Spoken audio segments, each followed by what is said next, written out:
It was a gray morning, the kind where the sky seems undecided, hanging between rain and silence. The streets were still damp from last night's drizzle, and the city was just beginning to wake. Storefronts blinked to life one by one, their neon signs flickering like half-open eyes. Outside a small café on the corner of Maple and 7th, a man stood quietly. His coat was old, frayed at the cuffs, and his shoes had long surrendered to the pavement. He held a paper bag close to his chest, not because it was valuable, but because it was all he had left.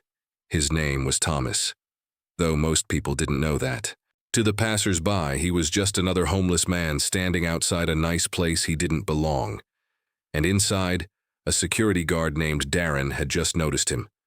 Darren had been on the job for 6 months. It wasn't glamorous, but it was steady. He wore his uniform like armor, every button fastened, every crease sharp.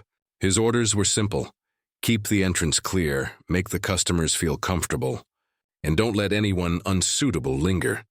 Thomas, by that definition, was unsuitable. Darren watched him through the glass door for a while, his jaw tightening as Thomas shuffled closer. The man wasn't causing trouble. He wasn't begging or shouting. He was just standing there, looking at the menu taped to the window. But in Darren's eyes, that was enough.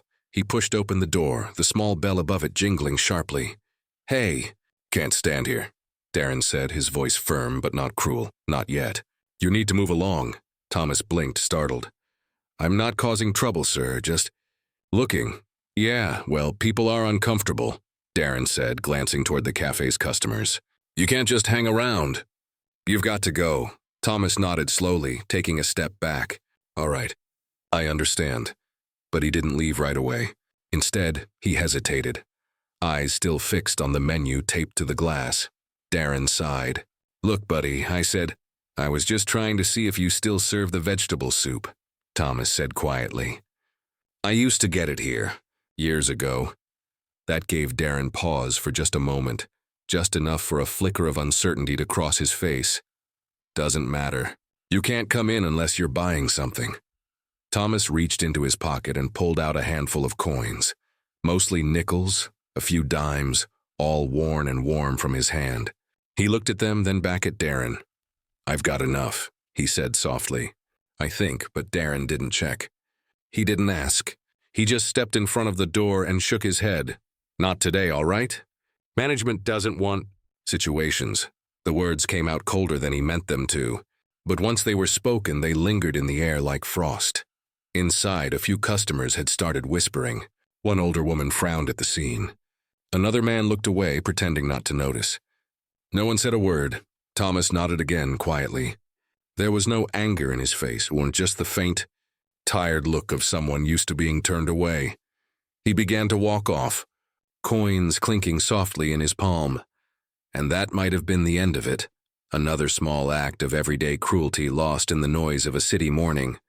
But not today. Because just as Thomas turned the corner, a voice called out from across the street. "What's going on here?" Darren straightened. He recognized the man immediately. The crisp gray coat, the calm authority. Mr. Cole, the cafe's owner.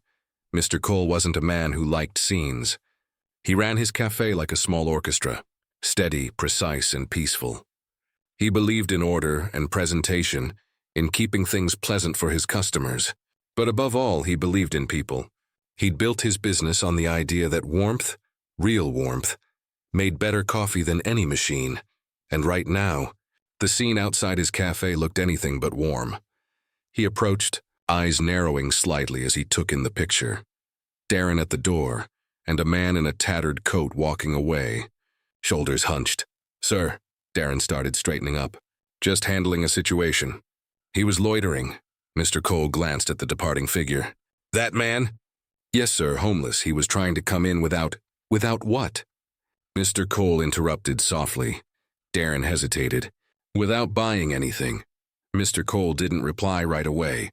He just watched Thomas walking down the sidewalk, each step slow and heavy, as if the world itself had grown tired of holding him up.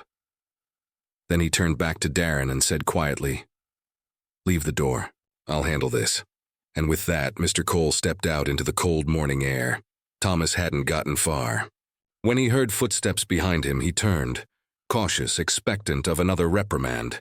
But instead he saw the cafe owner holding the door open. "Sir," Mr. Cole said gently. "You left before ordering." Thomas blinked in confusion. "Dinner wasn't allowed." "You are now," Mr. Cole said. "Come in, breakfast's on me." The street went silent for a moment. Even Darren froze, unsure what to do. The few customers watching from inside exchanged looks, a mix of surprise and quiet shame. Thomas hesitated. "Are you sure?" Mr. Cole smiled, the kind of smile that didn't need convincing. "Everyone deserves a warm meal. Come in," and for the first time in a long while, Thomas stepped through a door that had always been closed to him. That single act would ripple through more lives than anyone expected, including Darren's.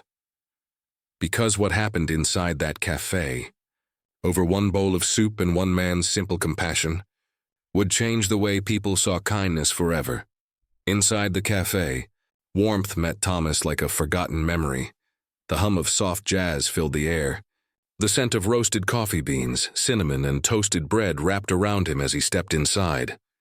He stood just past the door, unsure of where to go, as if crossing that invisible line between outside and welcome required more courage than anyone could see. Mr. Cole gestured toward a corner booth. "Have a seat. I'll bring you something warm." Thomas hesitated. "Sir, I don't want to cause any trouble." "You're not," Mr. Cole interrupted gently. "You're a guest. Sit." And with that he left to speak with the kitchen. Darren stood behind the counter, eyes shifting awkwardly. The regular rhythm of the cafe, orders, greetings, steaming milk, suddenly felt offbeat. He watched as Mr. Cole poured soup into a bowl himself, placed a piece of bread on the side, and carried it to the man who, an hour ago, he'd refused entry to. Something about that image unsettled him. Thomas sat with his hands folded in front of him, trying not to touch anything, as if afraid to leave a trace. When the food arrived, he looked at it the way someone might look at a relic from another life. Mr. Cole set the bowl down and said, "Eat while it's hot." Thomas nodded, his voice barely a whisper.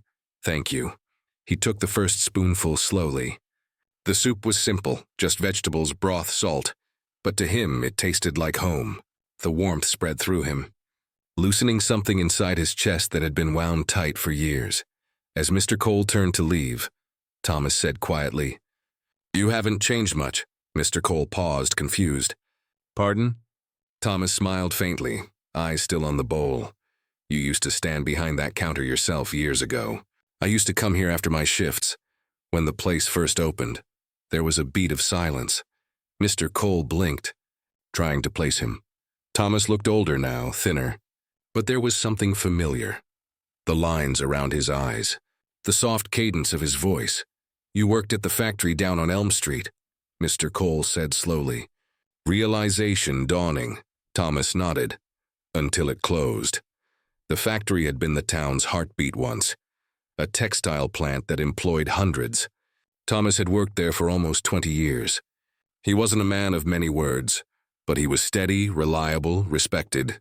The kind of man who'd stay late without being asked, who'd fix a machine rather than complain about it. He had a wife back then, too. Margaret. They'd met at the plant. She worked in quality control. She used to bring him coffee during breaks and tease him about his serious face. Life had been simple, routine, good in the quiet, ordinary way most people take for granted, until the layoffs. The factory didn't die all at once. It faded. Rumors came first, then pay cuts. Then one day, an email. Operations will cease effective immediately. Just like that, decades of work, friendship, and purpose vanished. Thomas tried to find something else, but the town's economy had dried up. Jobs were scarce, and he was no longer young. He took odd shifts, janitorial work, warehouse jobs, and anything he could find. But each one slipped away faster than the last. Then Margaret got sick. They called it complications.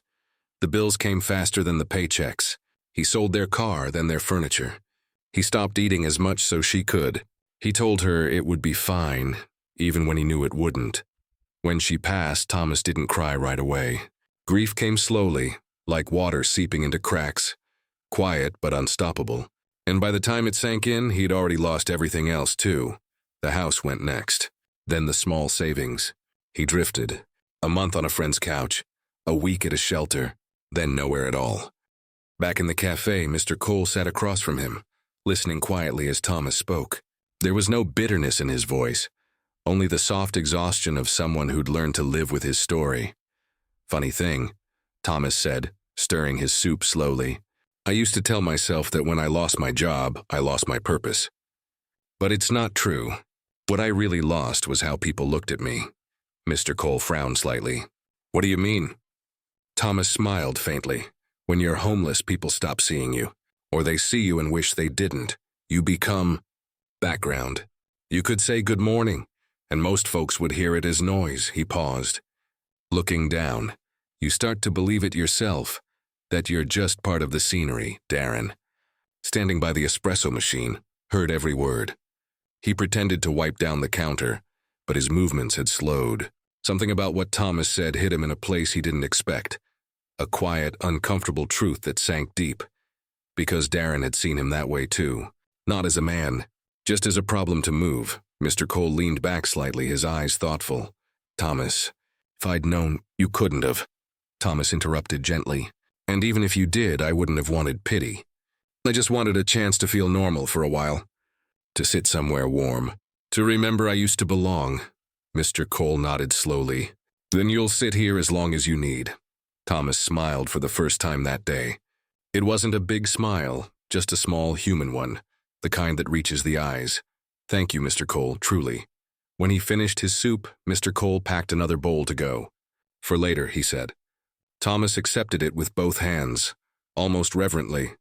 Before he left, he turned to Darren, who stood awkwardly by the door. You did your job, son, Thomas said softly. I don't hold it against you. Darren nodded, but his throat was tight. I'm sorry. I shouldn't have. Thomas raised a hand. It's all right. Sometimes we forget people aren't always what they look like. He smiled gently. But we can always remember again. As Thomas stepped back into the cold, Mr. Cole watched from the doorway. The same gray sky hung overhead, but something about the day felt different now, lighter somehow.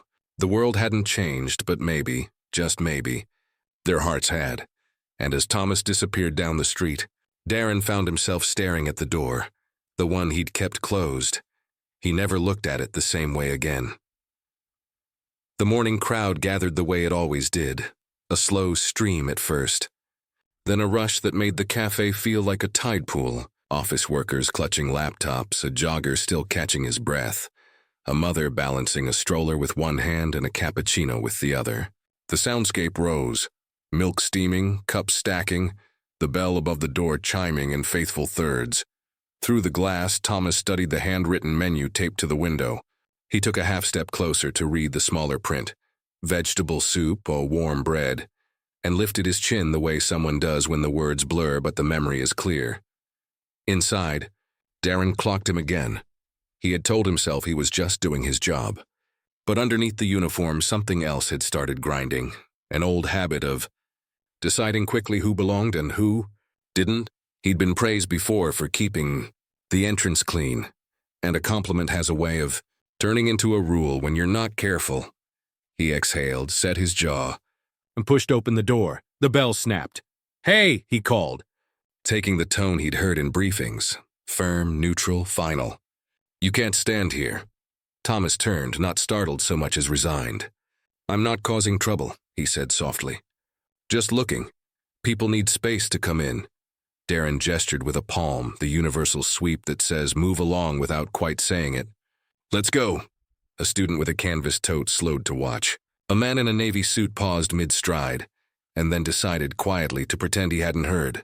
The mother with the stroller glanced between them, worry tightening her shoulders. Thomas nodded, obedient, and stepped back. But his eyes returned to the paper on the glass, hunger and hope flickering there. Do you still have the vegetable soup? His voice was careful, like a hand approaching a skittish animal. Darren's answer came out too fast. That's not the point.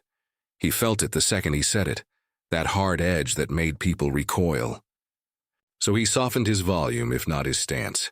If you're buying, you can come in. Otherwise, you can't stand in the doorway. Thomas reached into his pocket and withdrew a small constellation of coins. A few dimes, some nickels, a battered quarter whose eagle had rubbed to a ghost. He placed them in his palm as if offering proof. I think I've got enough. From inside, the barista with the auburn bun, Sophia, watched with her hand on the milk pitcher, steam whispering past her wrist. She had a brother who'd been between couches once. She knew how quickly life could skim the edge of other people's patience. She bit her lip and glanced at the assistant manager, who gave her a helpless shake of the head. Don't. A teenager by the window lifted a phone, then lowered it. Record or look away? The question hung like fog. Darren didn't look at the coins. He stepped sideways into the empty space of the doorway, into the power of the threshold. Not today, he said, quieter now but no less rigid. Management doesn't want... He groped for the word that sounded official and not ugly. Situations. Thomas nodded, small and slow. He folded the coins back into his pocket with the tender care of a man returning a ring to its box. I understand. He turned, took one step and then another. Hey, someone said sharply from the sidewalk. It was the jogger, flushed and breathing on a heartbeat. He's not hurting anyone. Darren's shoulders tightened. He felt the crowd's gaze brush his collar like a nettle. He hated scenes. Sir, please keep moving, he called without looking at the jogger. The script was as much for the bystanders as it was for the man he'd blocked. The mother with the stroller adjusted the baby's blanket, a tiny act of comfort for someone too small to know tension. This isn't right, she murmured to no one. Inside, the bell rang again as a businessman squeezed past, eyes glued to his email. The door grazed Darren's elbow, a reminder that entrances are not walls but living places where people decide who they are. Thomas paused at the curb. He looked back at the window, at the chalked letters he knew by heart. In the reflection, he saw himself doubled, coat thin, shoulders curved, and for a second he seemed surprised by the sight, as if he had expected a different man to be standing there. A small voice piped up from the stroller. It was just a coo, a vowel caught in a laugh, but the sound, clean, unlearned, made two people smile who hadn't intended to. Sophia set the steaming pitcher aside. I'm giving him a cup, she whispered to the assistant manager. You can't, the reply came, weary, fearful. We've had emails. What kind of emails? Sophia asked before she could stop herself. Complaints about loitering. About safety. The word tasted like something left too long under a heat lamp. On the sidewalk, the teenager lifted the phone again. This time he hit record. The frame wobbled, then steadied. The camera loved a story even when the heart was unsure. Sir, Darren called to Thomas's back, a last attempt to end the scene he had started. Please move along. The coins in Thomas's pocket clinked softly. An unintentional reply. Excuse me, a new voice said, cutting cleanly through the noise. Darren turned and felt his stomach dip. Mr. Cole approached with the unfussed calm of a man who had learned the difference between leadership and volume. He wasn't rushing. He didn't need to. The crowd's attention rotated toward him as if on a hinge. Morning, Mr. Cole said, eyes sweeping once over the doorway, the uniforms, the stroller, the phone, the withdrawing figure a few paces off. He took it all in the way a musician takes a chord, by ear, by instinct. Just handling it, Darren said quickly, trying to get ahead of the critique. He was blocking customers. Mr. Cole's gaze followed Thomas to the curb, lingered, and returned. Blocking, he repeated, as if testing the word for balance. Was he shouting? Begging? Threatening? No, sir, Darren admitted, but people get uncomfortable. People get uncomfortable, Mr. Cole echoed, not unkindly. That's true. The phrase hung between them. Not judgment yet, just gravity. On the sidewalk, Thomas placed his paper bag under his arm, the one possession not pocketable, and started down the block. He didn't hurry. There was nowhere urgent to be, sir, the jogger said to Mr. Cole, half apologetic for inserting himself, half compelled. He wasn't doing anything. Mr. Cole nodded once in thanks, not for the man's stance, but for his willingness to speak. He turned to Darren. Please cover the counter, he said quietly. I'll be right back, Darren blinked. You're going after him? I am, Mr. Cole said. He opened the door. The bell's ring felt different when he touched it. Less like an alarm, more like a key. He stepped into the gray morning. The teenage phone followed through the glass, recording a scene that would look to strangers like the simplest thing in the world. One person walking toward another with no shield except his own face. "Sir," Mr. Cole called, closing the distance. Thomas turned, caution on his features softening into guarded hope. The paper bag rustled as he shifted his grip. "You left before ordering," Mr. Cole said gently, as if the entire problem could be reframed by grammar. "I wasn't—" Thomas began, then stopped himself. "I don't want trouble." "Nor do I," Mr. Cole said. "I want you to have breakfast." Inside, Sophia exhaled, a breath she didn't know she'd been holding. The mother with the stroller smiled down at her baby, and then up at no one in particular. The businessman lowered his phone, shame pricking him in a part of his morning he usually didn't use. Darren stayed in the doorway, suddenly unsure of where to put his hands. He had not anticipated that the scene would end not with removal, but with invitation. The script did not include this page. "Are you sure?" Thomas asked, because memory taught him to double-check generosity. Sometimes it was a mirage that vanished when you stepped forward. "I am," Mr. Cole said, "and I'm the one who gets to be sure." He held the door open. For a heartbeat, the two men stood exactly where rules and mercy meet. The threshold. The teenager's camera wavered, then steadied again, capturing the moment the world becomes a little more itself. Thomas stepped through. The bell's note curved into the room. The warmth met him like a blanket, like a yes.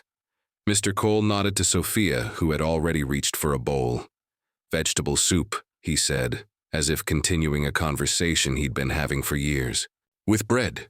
"Yes, sir," she answered, voice bright, eyes brightening too. Darren moved behind the counter. The counter that had always felt like a shield, now feeling, for the first time, like a responsibility.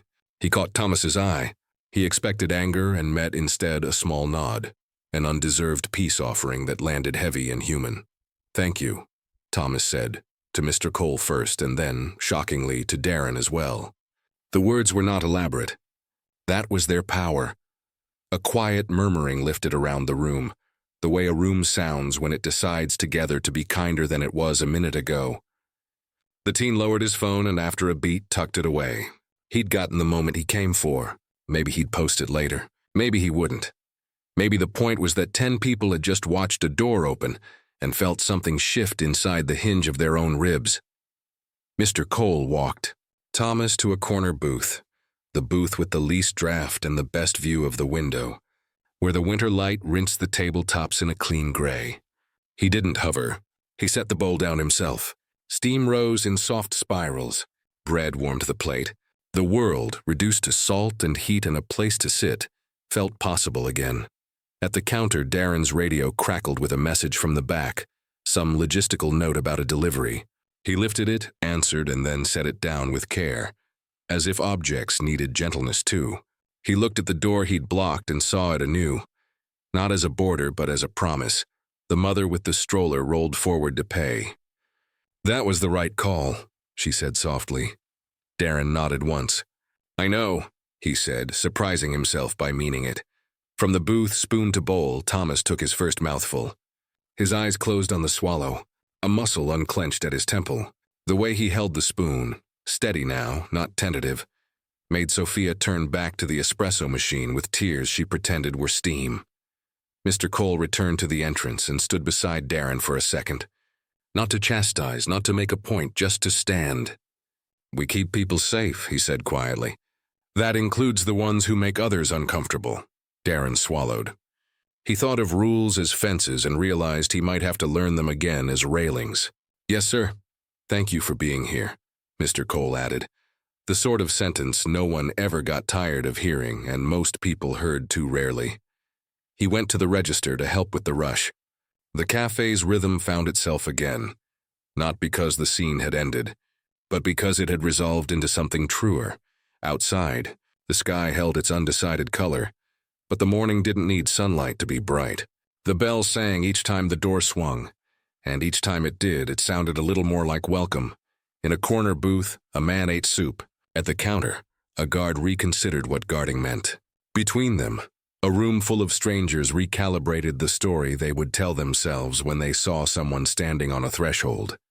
And somewhere just beyond the glass, the city kept moving faster than kindness, slower than hunger, while inside, for a little while, everything was exactly the right speed.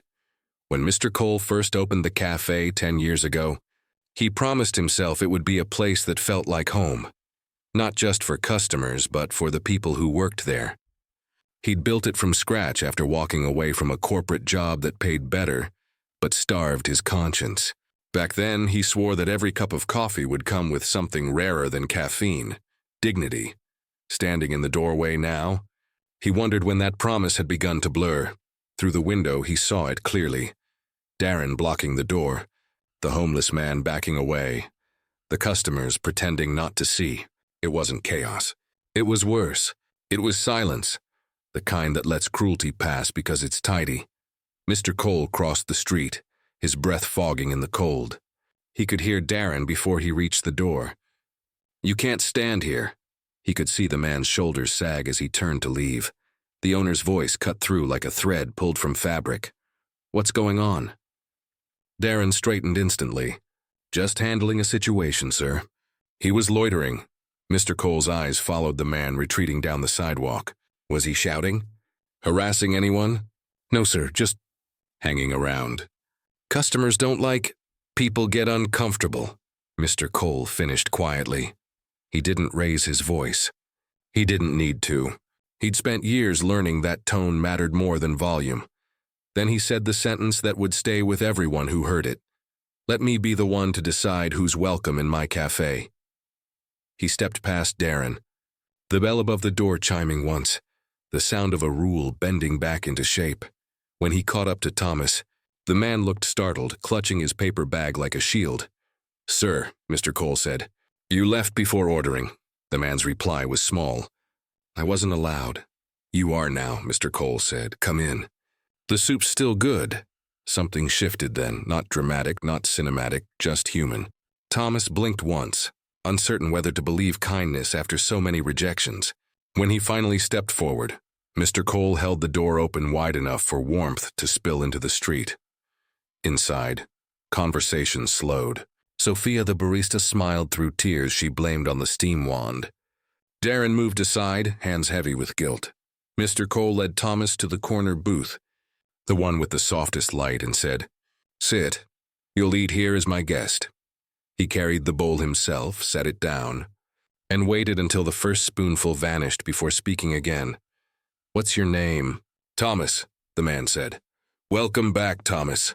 From the counter, Darren watched, shame knotting in his chest. The owner's calm had stripped his authority bare, but instead of anger, he felt something unfamiliar. Clarity. He'd mistaken obedience for professionalism. He'd confused comfort with safety. When Mr. Cole returned to the register, Darren found his courage. "I was wrong," he said quietly. "I know," Mr. Cole replied just as softly. "Now you know where the real danger is, in forgetting who people are." The rest of the morning unfolded like a sigh. Customers chatted again. The bell above the door chimed freely, and Thomas's spoon scraped the bottom of the bowl. No grand speeches, no applause. Just decency restored, small, deliberate, and contagious. As Mr. Cole wiped the counter that afternoon, he thought about how easy it is to build walls in the name of order, and how rare it is to open doors in the name of grace. The world didn't need more rules. It needed reminders, and that's what he'd given today. Not just to Thomas, but to everyone who'd been watching. A reminder that kindness isn't a disruption to business. It is the business. The cafe had always opened its doors to the public. But that morning something different had entered. Not a new customer, not a promotion, not even a smell of fresh bread. It was awareness. You could feel it. In the way Sophia smiled softer. In the way customers spoke lower, kinder. Even in the way Darren stood, shoulders less squared, gaze less defensive. It was as if, for the first time in a long time, everyone could see again. After Thomas finished his soup, Mr. Cole walked over with a cup of coffee, black, hot, and on the house. "It's been years since we saw you in here," Mr. Cole said, his voice quiet but warm. Thomas smiled faintly. "Yeah, time has a funny way of getting away from you." He looked down at the steam curling from the cup, his fingers trembling slightly as he wrapped them around the warmth. "You used to have a piano near the window," he said. "Someone played it on Saturdays." Mr. Cole's eyes softened. "We did, my daughter. She played here for a few summers before college. Thomas nodded. I remember. The cafe felt alive then, like a place where you could belong. There was no bitterness in his tone, only nostalgia. But in those few words, Mr. Cole heard the quiet ache of someone who'd been watching life continue without him. He sat down across from Thomas, ignoring the confused look from a customer who wasn't used to seeing the owner sit at a table that wasn't his own. You still belong here, Mr. Cole said simply. You never stopped. Change rarely arrives with a trumpet. Most of the time, it slips quietly into the corners of ordinary life, so quietly that you don't even notice it's there until one day, you look around and realize everything feels softer. That's what happened at Cole's Cafe. It started with small things. Sophia began greeting everyone who came in with an extra moment of eye contact, even on busy mornings. Darren started holding the door longer, letting people pass first, an unconscious correction of the mistake he'd made that day. And Mr. Cole began spending less time behind the office door and more out on the floor, listening, watching, and reminding his team that kindness didn't need permission. The energy was different now, not loud, not performative, just genuine. Customers felt it. So did the regulars.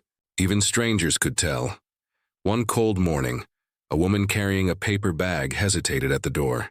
Her coat was thin and her eyes darted nervously.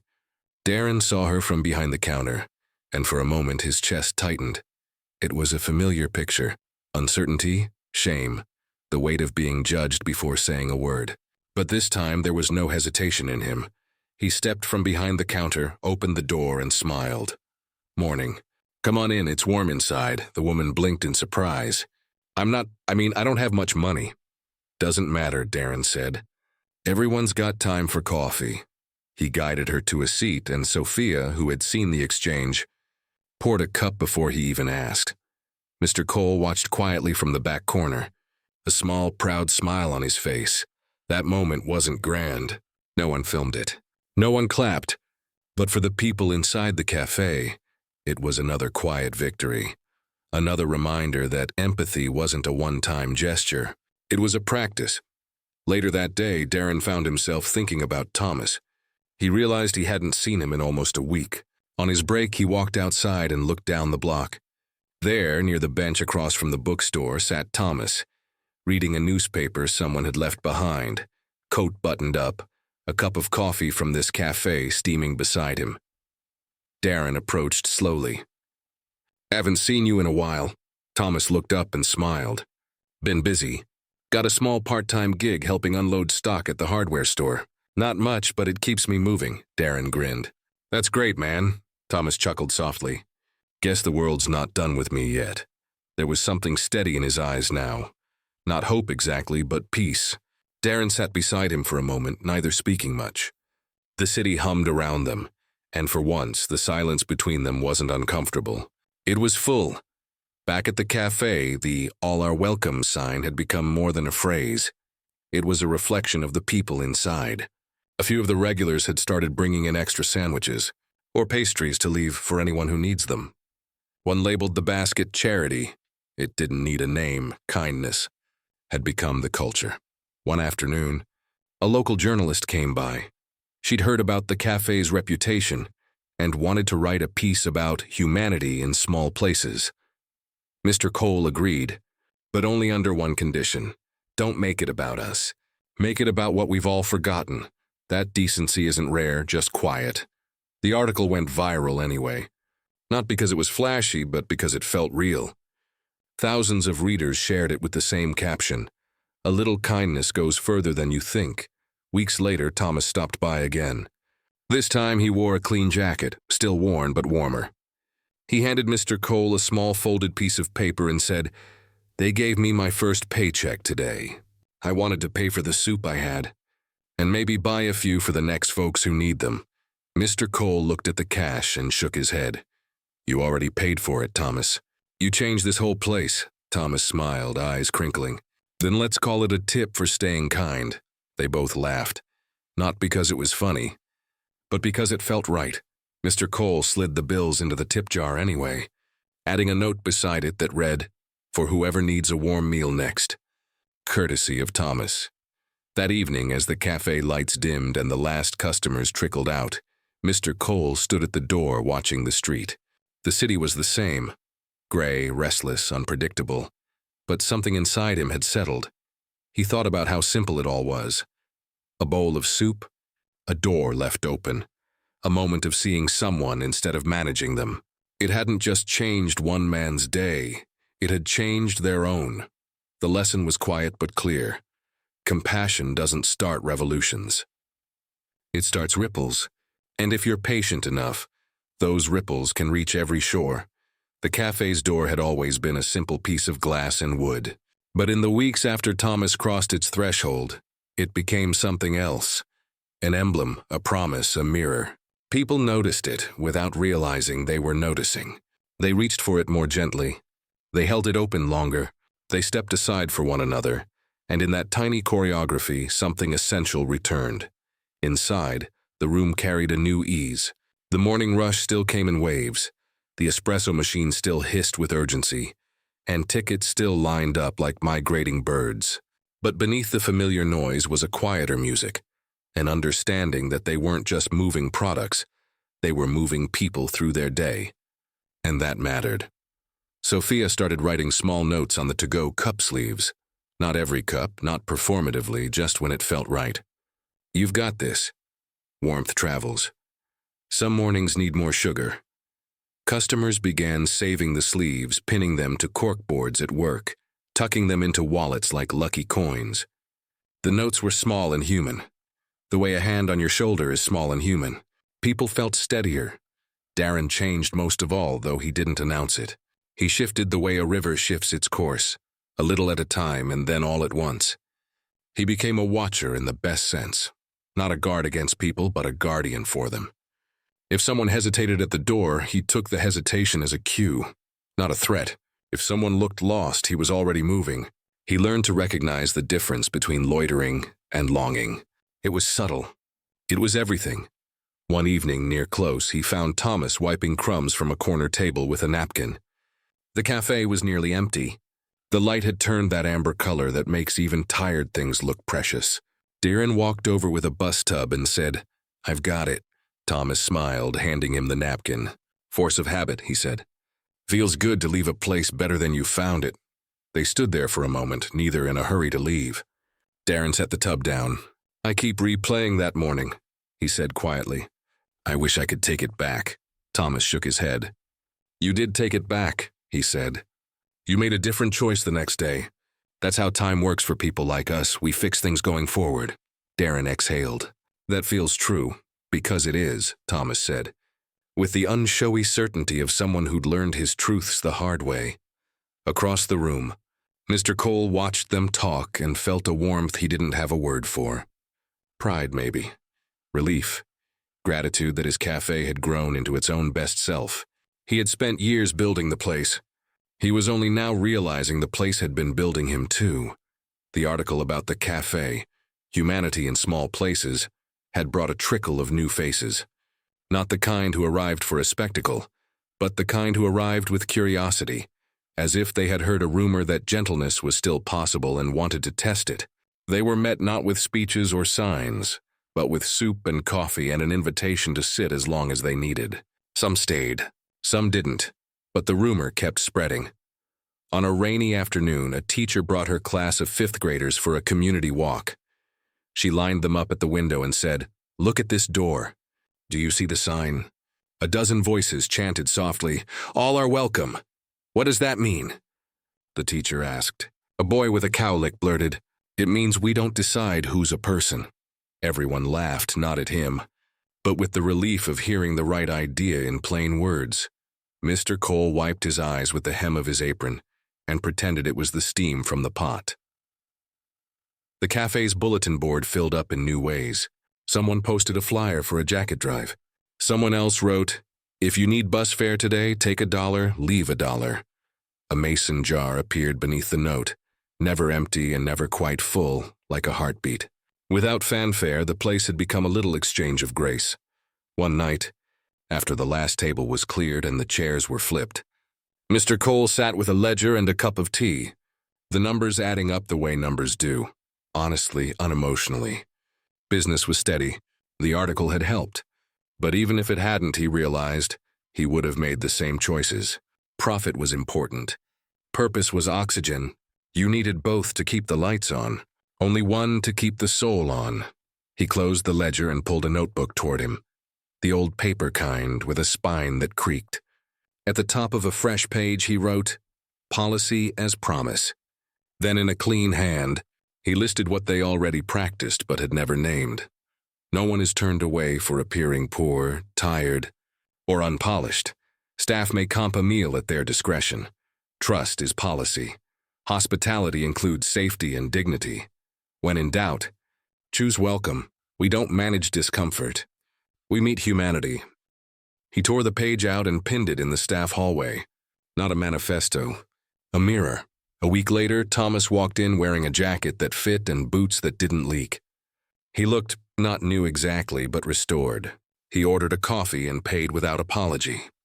When Mr. Cole slid the cup across, he added a small envelope. "For you," he said. Thomas opened it at the corner table. Inside was a simple card with 2 sentences. "If you want part-time hours, we'll find them. If you don't, this table is still yours."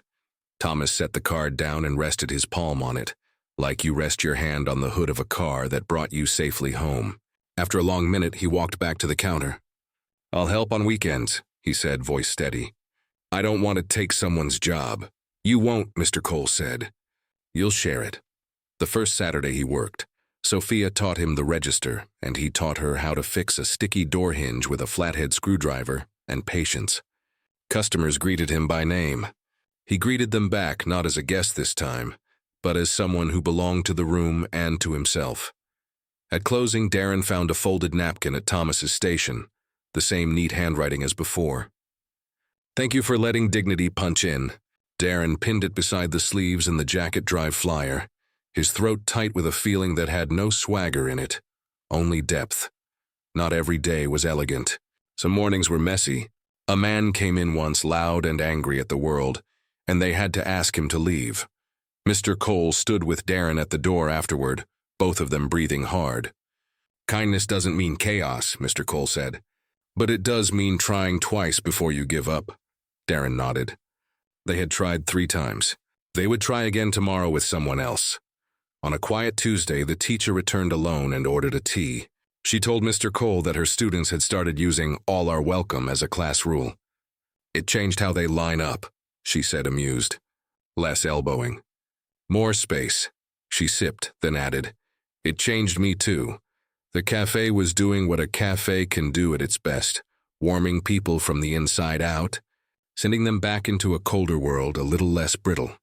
Near close one night, Thomas was sweeping when he paused at the threshold, the place that had once been a wall.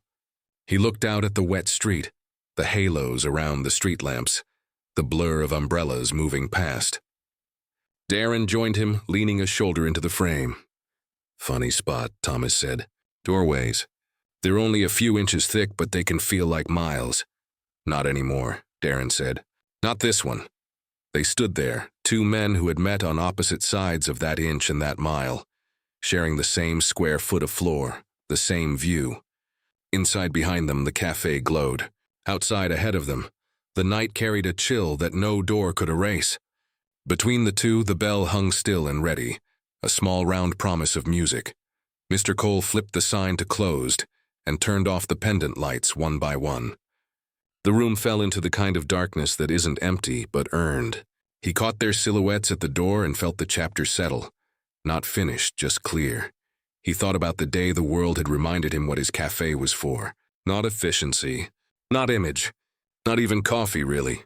The café existed so that someone like Thomas could cross a line and find that the line was a welcome mat, and someone like Darren could learn that strength isn't the power to refuse, but the courage to open.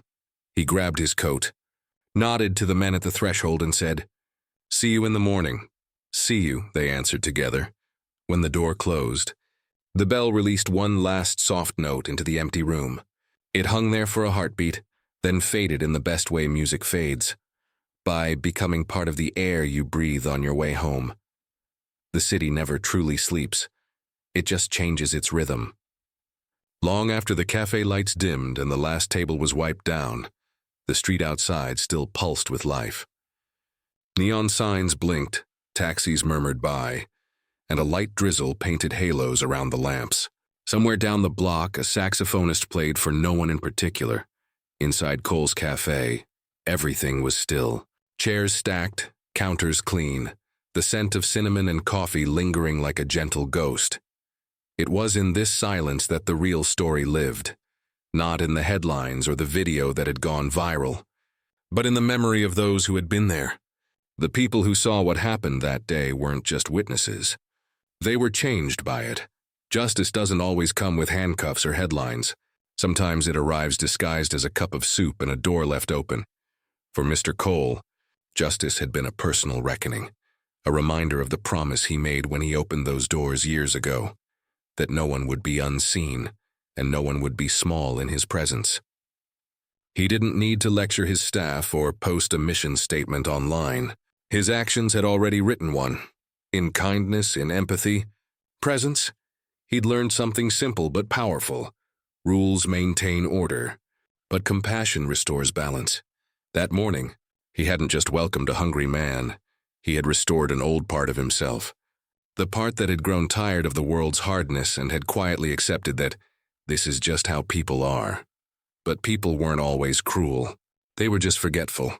And sometimes one good act was all it took to remind them. That glass door became more than an entrance. It became a story. Every customer who walked through it carried a piece of the lesson home with them. The young jogger who had spoken up that day started volunteering at a shelter twice a week. The mother with the stroller began teaching her child to smile at people on the street, not away from them. Even the teenager who filmed the scene wrote a college essay about it, about how one moment of grace taught him that heroism doesn't always shout. And Darren became the kind of guard who didn't guard people from other people, but for them. When new hires joined the cafe, he was the first to tell them, "Here we protect warmth," he had stopped, seeing security as enforcement and started seeing it as stewardship, a responsibility. To keep humanity intact within those four walls, he still had days when the job wore him down. Rude customers, long hours, endless noise.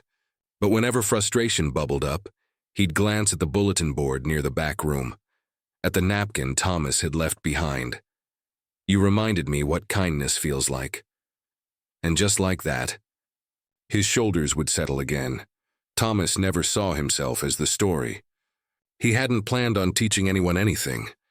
He just wanted a bowl of soup, something warm on a cold day, something simple to remind him he still belonged in the world.